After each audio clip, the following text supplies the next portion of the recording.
O, kakain. Ano ba yung cake mo yan? Kain na muna kayo. Kain na. Kain na. Para mag-cake. Ayan, may cake. Bulaklak. Ano ba yan? Oo, sarap pala ng ano mo. Cake. Kain na. Kain na.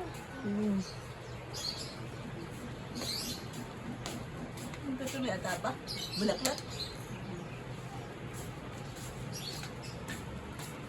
In-advisean daw ni Dustin kasi pumunta raw si CJ doon, tumulong na paglilinis doon sa kanila.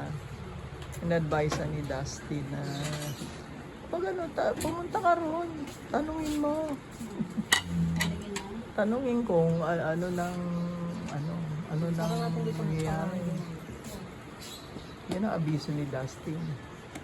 Ang sabi ko naman kay Dustin, basa na lang, sundan na lang niya kung ano yung sinabi ko sa message.